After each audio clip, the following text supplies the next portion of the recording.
Bonjour à tous. Aujourd'hui, je vais parler un peu de mes incertitudes. Avec le COVID-19, des fois, je me demande si la vie en van, c'est vraiment une bonne idée. Parce que, ça se peut qu'ils rouvrent pas les frontières cet hiver, parce qu'on ne sait pas encore. Mais s'ils rouvrent pas les frontières, ici, l'hiver, d'un gros froid, c'est invivable en van. Donc, si c'était moi, cette année, qui avait été en van, j'aurais été plutôt démuni. Parce qu'en, comme dit, je ne pourrais pas faire l'emploi que je fais en partant 6 mois par année. Donc, en ayant une baisse de revenus, j'aurais pas les moyens de payer un logement, puis le chauffage, l'électricité, j'arriverais pas. Donc, j'aurais un revenu diminué, ce qui ferait que j'aurais pas les moyens de me loger, que j'aurais pas pu traverser les douanes, j'aurais été coincé, puis c'est invivable l'hiver. Donc, je sais pas ce que j'aurais fait, mais j'aurais été vraiment désespéré. Donc, je me dis, ouais, vivre en van, ça rend quand même vulnérable face à un problème comme celui-là. Les gens qui sont en France, ils n'ont pas des gros hivers comme on a. Il y a des places où il n'y a pratiquement pas d'hiver. Mais ici, avec l'hiver qui est long et qui est froid, de rester coincé ici l'hiver, ça devient vraiment. Ça mettrait en vie ça mettrait en danger ma survie. Je pourrais mourir d'hypothermie ou j'aurais même pas d'eau, l'eau gèlerait, la nourriture gèle, ça serait invivable. Donc c'est une inquiétude que j'ai. Je me dis, ouais, en sachant que je suis dépendant des douanes, finalement, que je dois traverser pour aller vers où il fait chaud, ça serait quand même assez dangereux. J'ai quand même eu peur. Puis ici, on a eu quand même des pénuries de nourriture. Lorsqu'il y a eu le premier confinement, il n'y a plus de nourriture nulle part. Puis le danger en vanne, c'est qu'on ne peut pas stocker. On ne peut pas faire des provisions en prévision de ça. Puis là, comme en Australie, il y a un deuxième confinement, il y a encore des pénuries alimentaires. Donc en vanne, on ne peut pas bien stocker plus qu'une semaine ou deux. Donc quand la pénurie dure 2 mois, à un moment donné, tu manques de nourriture. Là. Fait que ça avec, c'est quelque chose d'inquiétant de ne pas pouvoir avoir de nourriture de réserve en cas de problème comme on a eu. Ça a pris quasiment 2 mois avant qu'il y ait de la nourriture sur les tablettes. Il n'y avait presque plus rien dans les épiceries. Ça, c'est quelque chose qui rend quand même vulnérable quand tu n'as pas de place pour stocker. Tu ne peux pas prévoir, comme là, j'ai acheté en prévision que j'ai peur qu'il y ait un deuxième confinement. Donc, j'ai fait des réserves pour ne pas manquer comme la première fois. J'avais plus de nourriture, j'avais plus de shampoing, j'avais plus de savon, j'ai vraiment manqué de tout. Je ne veux pas revivre ça encore. Donc, j'ai fait des réserves. Ça ne serait pas possible en vivant en van de faire des réserves, à moins d'avoir un très, très, très gros véhicule. Donc là, je vais voir qu'est-ce qui va se passer. Parce qu'il y en a beaucoup qui vivent à temps plein dans leur campeur. Il y en a qui ont des gros campeurs style autobus. Ils vivent 6 mois au camping ici, puis 6 mois en Floride. Ces gens-là, ils n'ont pas d'appartement, ils n'ont nulle part où aller. Donc, je ne sais pas s'ils vont ouvrir les douanes pour laisser passer ces gens-là. Mais s'ils ne le font pas, il va y avoir beaucoup de gens qui vont être désespérés. Puis ça commence à m'inquiéter. Que je commence à me demander si le projet de vivre en van est vraiment une bonne idée compte tenu des problèmes qu'on vit. Parce que ceux qui sont en van présentement, ils ont beaucoup de difficultés. En Europe, c'est moins pire parce qu'on n'a pas les gros froids d'hiver, mais ici, il y a beaucoup de gens qui vont probablement abandonner la vie en van s'ils sont coincés ici. Parce que le besoin de travailler et de gagner sa vie, finalement, ça fait que tous tes projets tombent à l'eau. Puis si tu n'arrives pas à trouver d'emploi ou un emploi assez payant pour te loger, ben, je ne sais pas ce qui arrive. Il faut que tu te retrouves dans un centre d'itinérant pour ne pas mourir gelé dehors. Je ne sais pas quoi faire dans une situation de même. Donc, c'est quand même une inquiétude de me dire que je pourrais rester coincé ici l'hiver, puis j'aurais pas les moyens de me loger. Donc, je me demande si c'est vraiment une bonne idée. Puis le gros problème, ce qui me rend dépendant à cet emploi-là, que je suis vraiment tanné, parce que je suis obligé de déménager toujours. Puis c'est ça qui fait que j'avais envie de vivre en van. Puis je me suis dit, bon, je pourrais enfin être libre, je ne serais pas obligé d'être toujours dans les déménagements, puis finir, avoir de la misère à trouver une place où habiter, me retrouver comme l'autre logement dans des taudis. Des fois, je trouve nulle part où habiter. Puis de devoir toujours déménager, déménager, déménager, c'est vraiment épuisant. Puis moralement, c'est stressant. Je vis toujours dans l'appréhension du prochain déménagement. Même que la nuit, j'en fais des cauchemars. Je rêve que le camion il est plein, puis il faut que je parte, puis il y a encore du stock dans l'appartement, puis que j'arrive pas à tout déménager, ou que je manque de temps, que l'autre locataire arrive, le logement est encore plein. C'est vraiment stressant de vivre continuellement dans les déménagements comme ça. Puis vivre en van, c'est un petit peu ma solution, c'est que ta maison te suit. Autrement dit, il me change de contrat, je prends la vanne, je stationne plus loin. Puis l'hiver, j'aurais pu partir. Puis même, j'aurais pu carrément envisager un changement d'emploi parce que la vie en van coûte beaucoup moins cher que la vie en appartement. Donc, j'aurais pu accepter de travailler à un salaire médiocre à 500-600 $ par mois. En van, c'est possible. Mais à ce prix-là, ça paye tout juste l'électricité. Donc, c'est impossible. Euh, c'est un petit peu. c'est un petit peu ça qui me pousse à vivre en van, c'est que je suis vraiment tanné des déménagements, j'en peux plus. Puis j'ai pas d'autre métier que ça. Puis au salaire minimum, ben, c'est impossible de vivre, là. Bon, à moins de vivre 14 dans un appartement, c'est impossible d'arriver à payer les comptes. Puis je regardais les gens avec les fermes autonomes, pouvoir me trouver un terrain vraiment pas cher que je pourrais payer rapidement, un coup que je pourrais m'auto-bâtir moi-même. Tu sais, je ne parle pas nécessairement d'être rendu à être autonome en alimentation, comme les potagers puis tout ça. Ça prend du temps, mais au moins être autonome côté loyer, puis côté chauffage, côté terrain.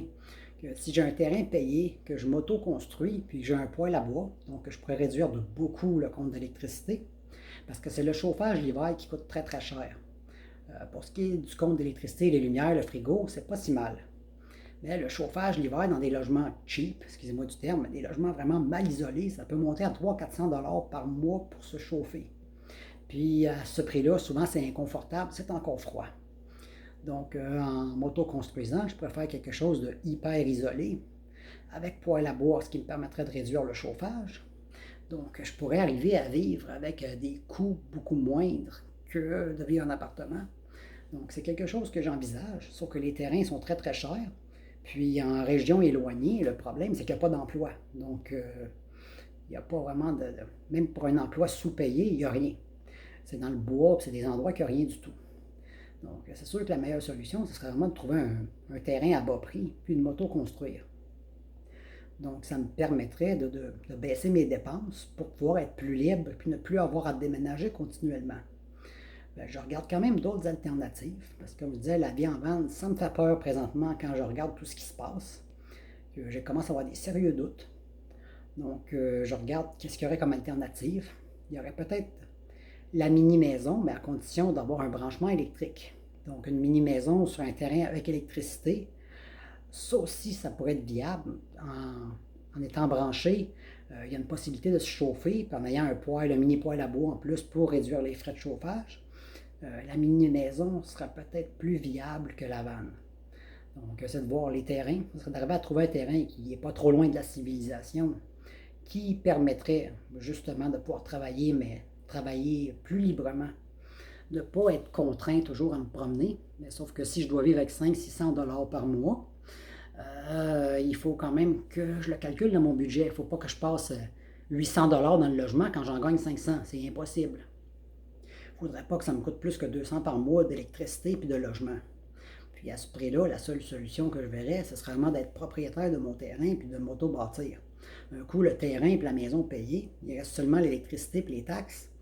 À 200 $ par mois, ce serait viable de payer seulement des taxes de ville plutôt que d'avoir tous les paiements à faire. Donc ça, c'est une chose qui me remet tous mes projets en question. Puis côté désencombrement, bon, je suis dans les souvenirs, ça va être très, très, très, très, très long les photos. Comme celle-là, je fais une boîte par mois. Donc, je ne suis pas sorti du bois. Mais, comme je dis, avec le confinement, puis tous les problèmes, le virus, puis tout ça, j'ai plus la patience d'attendre des heures et des heures pour entrer dans l'épicerie. Puis je commence à m'inquiéter encore de la maudite hiver. Je me vois pas attendre 2 heures dehors au froid, moins 20 degrés. Là. Ça m'inquiète vraiment beaucoup. Puis j'ai quand même fait des réserves aussi au cas où il y aurait un deuxième confinement. Mais j'ai pas vraiment envie de tomber malade et aller me faire des engelures à attendre dehors à l'épicerie. Donc mon intention, c'est de faire des réserves pour les mois d'hiver, pour ne pas avoir à faire l'épicerie de l'hiver. Donc j'aurai pas à attendre des heures et des heures dehors. Je vais vraiment me faire une très très grosse épicerie. Puis ça aussi, c'est une chose comme ça rentre un peu en conflit avec le minimalisme de faire des grosses réserves comme ça. Mais le fait de tout manquer, puis il commence à avoir des choses en rupture de stock.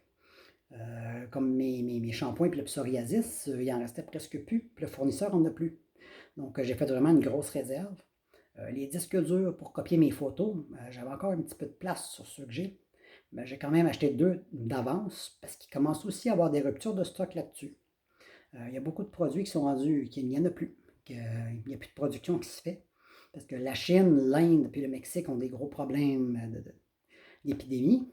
Puis c'est les gros producteurs de produits. Dans le fond, tout ce qui est électronique vient de là. Donc, il commence à avoir des ruptures de stock, ce qui est vraiment pas intéressant. Donc, j'ai acheté quand même les choses que je pensais avoir besoin au courant de la prochaine année, comme les souliers de travail. Je suis allé au magasin, puis il restait seulement 2 paires à ma taille que je peux mettre pour travailler.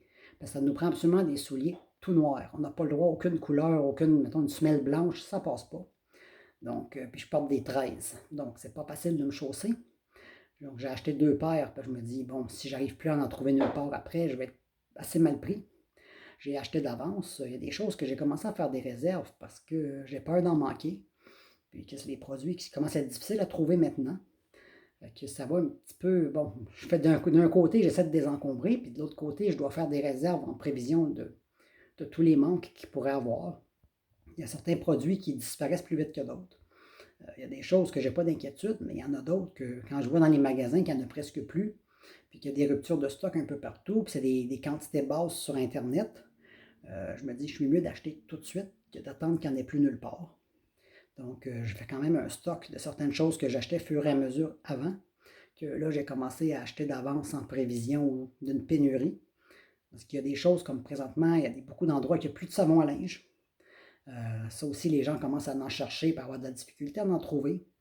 Donc, c'est quand même inquiétant, cette situation-là. Ça fait que, d'un certain sens, oui, je désencombre des photos, des choses comme ça. Mais de notre côté, je me fais des réserves de nourriture, de savon, de dentifrice, des choses, au moins pour la prochaine année. Parce que j'ai l'impression que ça va être difficile de trouver certains produits. Donc, c'est quand même inquiétant, cette situation-là. Puis c'est là que je me pose beaucoup de questions. À me demander, bon, je me dis, je m'inquiète pour la vie en vanne. Le minimalisme, comme je dis, j'essaie d'acheter le plus possible au fur et à mesure, ce qui n'est plus le cas aujourd'hui, que je suis rendu à faire des réserves parce que j'ai peur de manquer.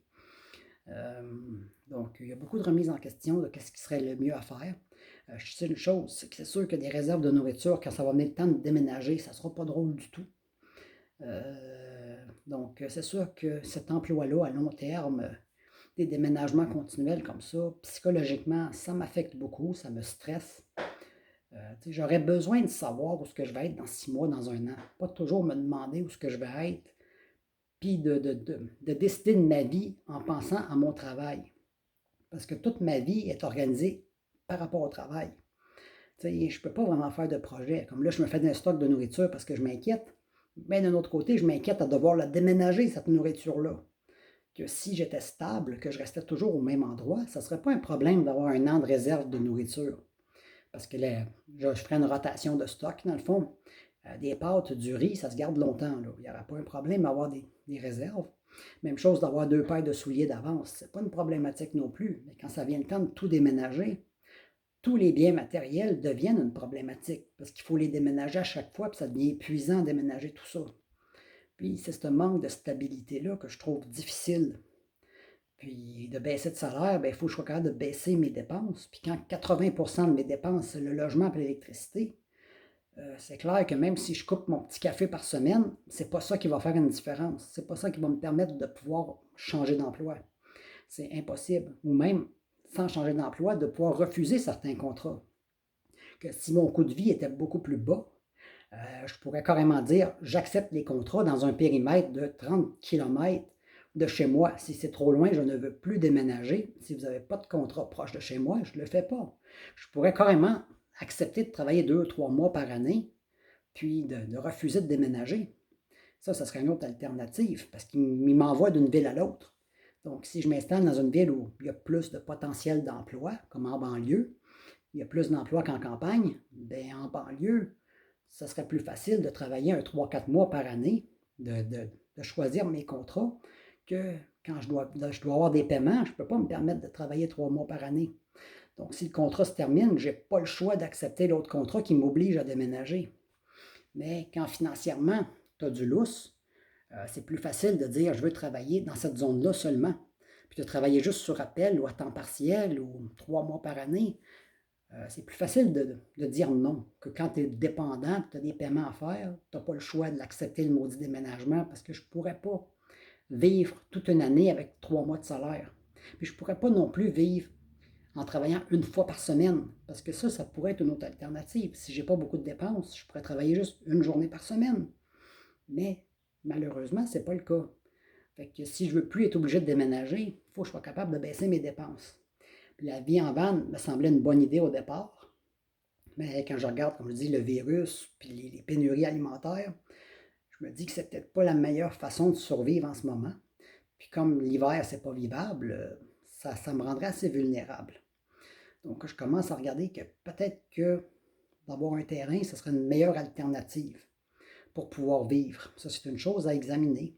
Ou peut-être vivre en communauté, mais il faudrait vraiment que je baisse mes dépenses. Puis il ne faut pas non plus que j'aille m'isoler dans une zone où il n'y a aucun emploi. Parce que ça aussi, ça serait une problématique. Si je suis à 3 heures de route de l'emploi le plus proche, je ne peux pas gagner ma vie non plus. Donc, c'était un petit peu mes inquiétudes par rapport au virus, la vie en vanne, mes inquiétudes alimentaires finalement. Donc, bon, c'était ça.